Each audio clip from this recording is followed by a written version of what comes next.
Right, year 7, I'm going to go through the answers to the density sheet that you did on Friday. I'm just going to make that a little bit more in focus if I can. Right, okay then. So remember we said that volume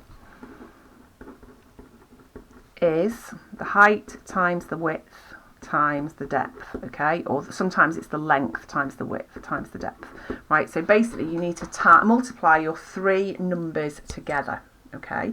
So in each case you're going to multiply the three measurements together of my cuboid, okay? So in the first one I've got 4 and 2 and 2, so I'm going to do 4 times 2 times 2, which gives me 16, okay? Now my unit's there for that one already. Okay, now the next one I'm going to do 7 multiplied by 3 multiplied by 4, which gives me 84. Now because I've got centimetres, all my measurements are in centimetres, that's going to give me a volume unit of centimetres cubed. Okay, now the 3 gives you a clue as to how many numbers you've multiplied together.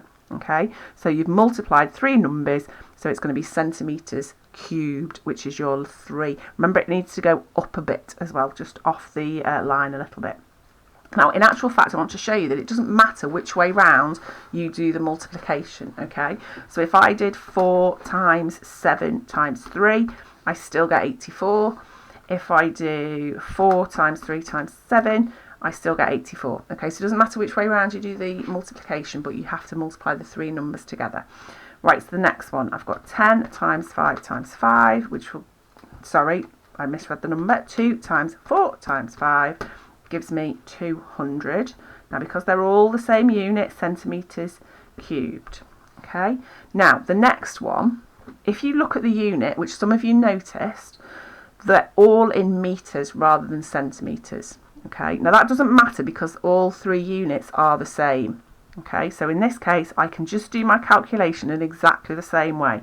So I'm going to do 7 times 3 times 2, which gives me 42, but this time because they're all metres, it's going to be metres cubed. Okay, now the next one is using decimals, so it's exactly the same but it's just using decimal numbers. So 6.5 times 2 times 4.1 gives me 53. Oops, missed it. I put my spot in the wrong place, sorry guys. 53.3 centimetres cubed.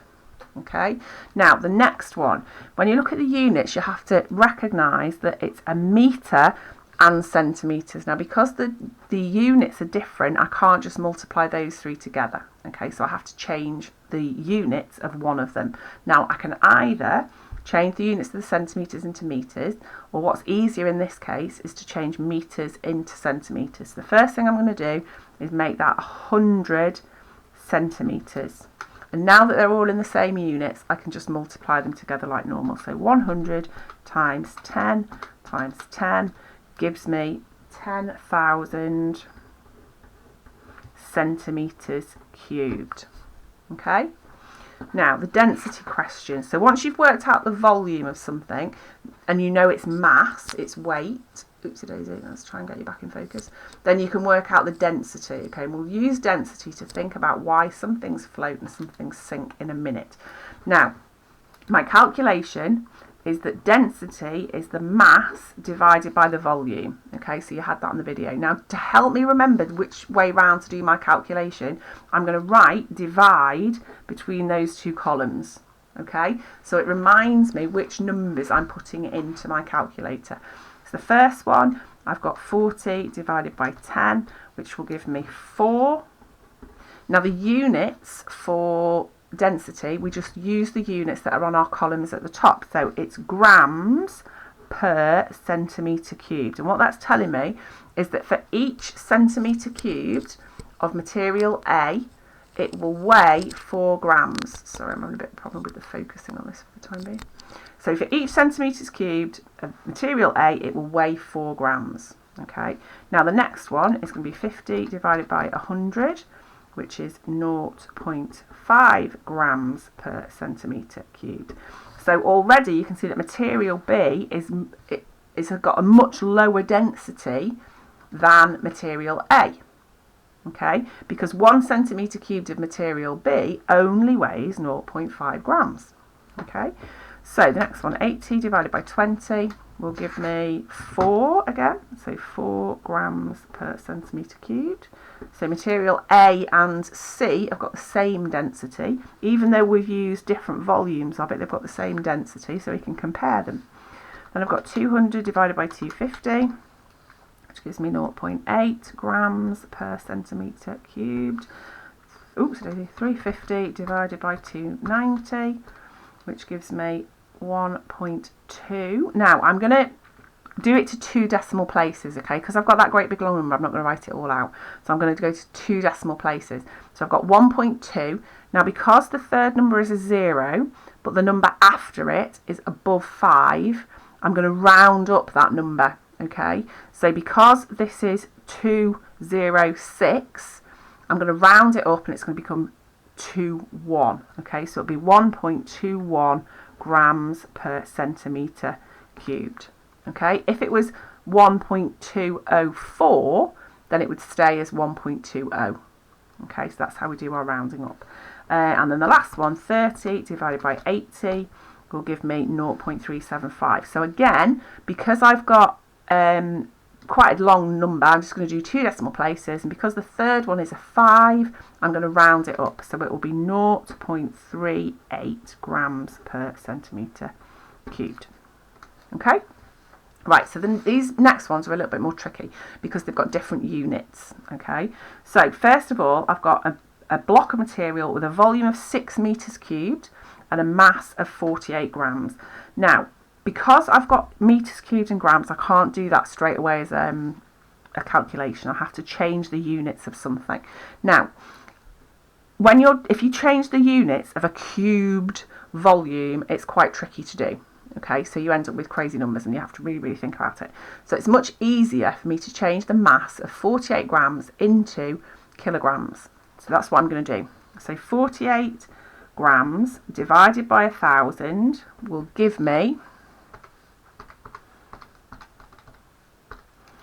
0.048 kilograms.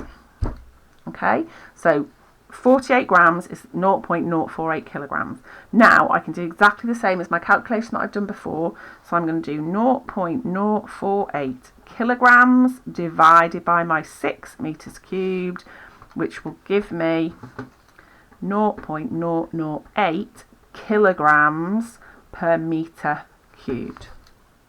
Okay, right, the next one. Again, I've got kilograms and centimetres cubed, so I'm going to change this time my kilograms into grams. Okay, so I've got 100 kilograms. I'm going to do it down here a little bit so that there's a bit more space. 100 kilograms times 1,000 grams gives me 100,000 grams. And then I've got my volume of 50, so it's going to be 1,000 divided by 50, which will give me 1, 2, 4, 5 divided by 50, which will give me 2,000 grams per centimetre cubed. Okay, now the next one, we've got density is mass divided by volume. I have to swap these round this time because this time I've been given the density and I've been given the volume and I want to find the mass. Okay, so to find the mass, I need to multiply these two together. So mass is going to equal the density multiplied by the volume. So it's going to be 0.8 multiplied by 20,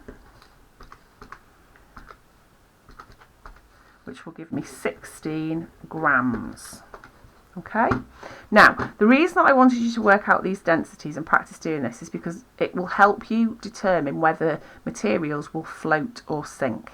Okay, so water has a density of 1 gram per centimetre cubed. Okay, that's its value.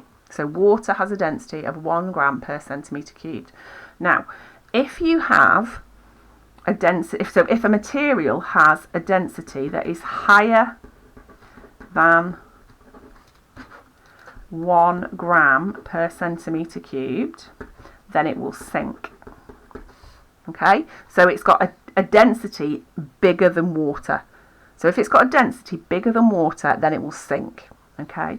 If a material has a density less than 1 gram per centimetre cubed, then it will float. Okay, so for example, if it had a density of 0.2, then it would float. Okay, because it's got a density that is less than the water. Now you're going to use these to do your task. Now I'm just going to bear with me a little minute while I try and get up the sheet that you're going to do. Okay, so let me go onto my screen. Oh, it's not going to let me do it. Right, so the task that you've got, the sheet on class charts, is another table working out the densities. So you're going to do exactly the same like I've just worked through and like you practiced on Friday. This time, what you're going to add to the table is whether each material will float or sink. Okay, so you're going to work out the density in exactly the same way as you've done before, with the mass divided by the volume. Okay, but then what you're going to do is you're going to tell me on the table which of your materials, using this information here, okay, which of those materials will sink and which of those materials will float. Okay, and that's your task for today.